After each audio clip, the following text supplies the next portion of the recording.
Hello guys! Panibagong vlog na naman ang ihahatid natin for today's video. Maliit na panel lang to pero syempre, binavalue natin yung pagdayo nila bossing or mga client natin dito. Ito yung itsura niya matapos ng bakbarin ni Boss Buboy yan at may magic tayong gagawin dyan. Tingnan nyo mga kadip. O diba? Taray, may ganong-ganong effects pa. Simulan naman natin yan. After mabakbak ni Boss Buboy yung Pilox na nakalagay dito sa panel na to. Niliya at dinigrease niya na yan at ngayon, i-apply na natin yung ating pinaka-base coat dito panel na project natin. At after niya, activate na natin agad yung film na Twill Carbon look na gamit natin sa panel ni Bossing.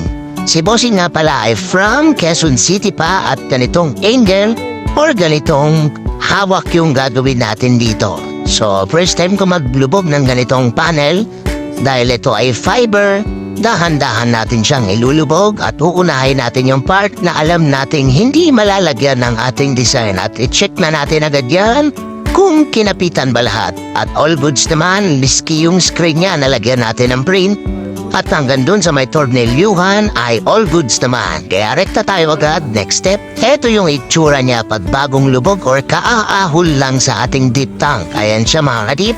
Ilan yung mga lagkit niya na dapat nating tanggalin, alright? So ayan siya oh. So proceed na tayo agad sa next step natin which is ito yung pag-apply natin ng ating tinted na black, alright?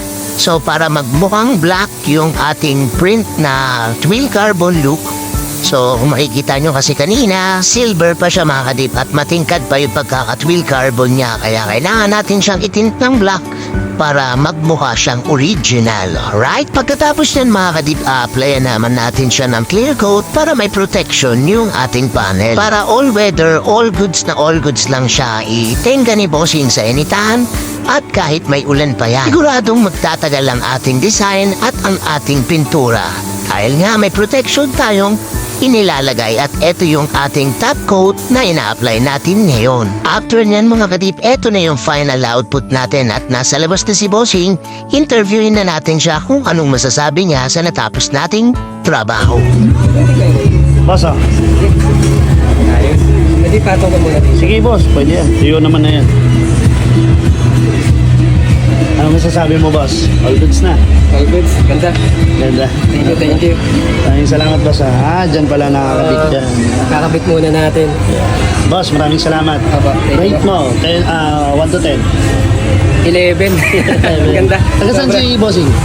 Ano pa? Project 4, Quezon City. Maraming salamat sir. Nakapalo na ako sa inyo. Baka may shoutout. Shoutout ko, Jerome Palco na happy birthday. Salamat boss.